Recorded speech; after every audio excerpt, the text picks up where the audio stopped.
দিদিমা, আমায় একটা ভূতের গল্প শোনাও না। বাবা বলেছে তুমি অনেক ভূতের গল্প শোনাতে পারো।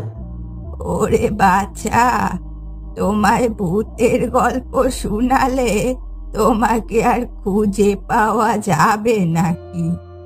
ভয়ে কুমড়ো ধরে যাবে? না না, আমি কোনো ভয় পাবো না দিদিমা, শোনাও না প্লিজ, শোনাও। আজ আমার বয়স প্রায় ৭৫ বছর। অনেক দিন আগের কথা। তখন আমার বয়স প্রায় ১৩ কি ১৪। সেই সময়টা একটা অলৌকিক কাণ্ড ঘটেছিল, সেটাই আজ তোকে শোনাবো। তবে দেরি করছো কেন? আমার যে আর তর্স হয়েছে না দাদি। আমার বাবা ব্যবসা করে মাসে ভালো টাকা উপার্জন করত। এভাবে আমাদের দিন খুব ভালোভাবেই চলছিল।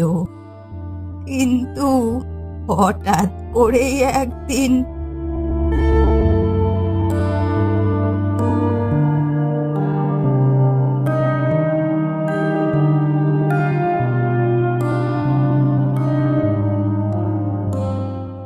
কি গো, তোমাকে কেমন চিন্তিত দেখাচ্ছে?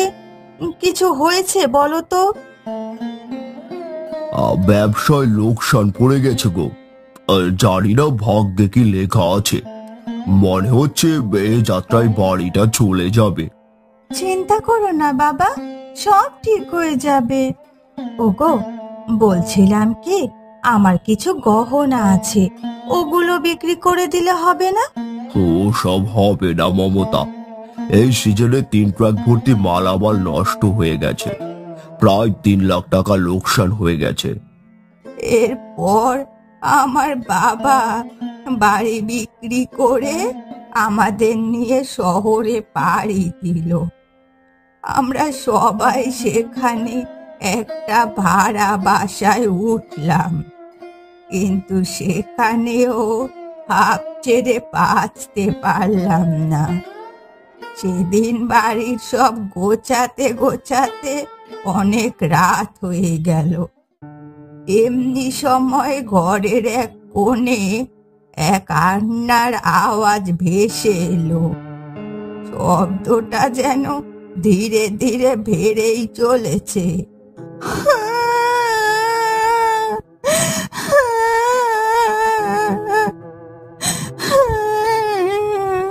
মা, কি হচ্ছে কি এসব? আমার বড্ড ভয় করছে মা। হে ওপরওয়ালা, বাঁচাও আমাদের। ঝনঝনানিতে তাকের সব হাঁড়ি পাতিল নিচে পড়ে গেল। আমার বাবা প্রথমে ভয় না পেলেও এবারে বেশ ঘাবড়ে গেল। কোনো রকমে রাতটা পার করলাম সবাই মিলে। পরের দিন রাতের বেলা আবারও সেই একই ঘটনা ঘটে গেল।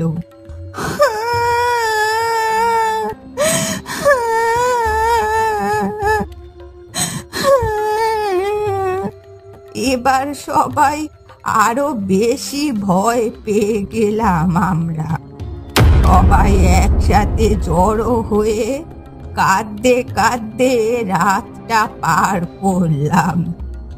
পরের দিন সকালে বাবা আশেপাশের লোকদের এই ব্যাপারে জানালে এক বৃদ্ধ লোক বাবাকে বলে, তোমরা যত তাড়াতাড়ি সম্ভব এই বাড়ি থেকে পালিয়ে যাও বাবা। চাচা, আমি কিছু বুঝতে পারছি না, আমাকে একটু খুলে বলুন, ঠিক কি কারণে এই বাড়িতে রাতে এমন কান্নার আওয়াজ ভেসে আসে? আজ থেকে বেশ কয়েক বছর আগে এই বাড়িতে কোথা থেকে যেন এক পরিবারের স্বামী স্ত্রী একসাথে বাসা ভাড়া নিয়েছিল। মেয়েটা খুব ধনী পরিবারের একমাত্র কন্যা ছিল। গরিবের ছেলেকে ভালোবেসে বিয়ে করাতে পরিবার তাদের মেনে নেননি। তারপর? ওরা ভাড়া বাসায় থাকতে শুরু করলো। কয়েক মাস যাবার পরে ছেলেটার চাকরি চলে যায়। মেয়েটার নাম ছিল শিলা। ওই ছেলে নেশা করে বাড়ি ফিরে প্রায় মেয়েটাকে মারধর করত। শিলার কাছে টাকা চাইতো। শিলা টাকা দিতে না পারলেই মেরে একাকার করে দিত। এভাবেই হঠাৎ করে একদিন আমরা শুনি শিলা ওর স্বামীর অত্যাচার সহ্য করতে না পেরে বিষ খেয়ে মারা গিয়েছে। তারপর? তারপর শিলার স্বামী ভয়ে সেই রাতে পালিয়ে যায়। আর শিলার বাবার বাড়িতে খবর পাঠানো সত্ত্বেও শিলাকে কেউ নিতে আসেনি। গ্রামের মানুষজন শিলাকে কবর না দিয়ে পাশের জঙ্গলেই ফেলে দিয়ে আসে। শিলার দেহ সেখানেই পচে গলে শেষ হয়ে যায়। আর প্রতি রাতে বাড়ির ঝোপে সে জঙ্গলটা থেকে কান্নার আওয়াজ ভেসে আসে। শুধু তোমরাই নও, এর আগে যত মানুষ এসেছে এই বাড়িতে কেউ থাকতে পারেনি। তাই বলছি বাপু, যত তাড়াতাড়ি সম্ভব চলে যাও। ধন্যবাদ চাচা আমাকে এই খবরটা জানানোর জন্য। আমরা আজই এই বাড়ি ত্যাগ করব। এই বলে বাবা বাড়িতে এসে আমাদের নিয়ে সেদিনই এই বাসা ত্যাগ করে। আমরা ফুপুর বাসায় চলে যাই, আর সেখান থেকেই নতুন ভাড়া বাসায় উঠি। এরপর আর কখনো তোমরা সেই শব্দ শোনোনি? না, তবে শুনেছি ওই বাসায় আর পাশের ঝোপটাতে প্রবেশ একেবারেই নিষেধ করা হয়েছিল। তবে এখনো সেখান থেকে মাঝে মাঝে কান্নার আওয়াজ ভেসে আসে। দাদি, আমার মনে একটা প্রশ্ন থেকেই গেল। কি?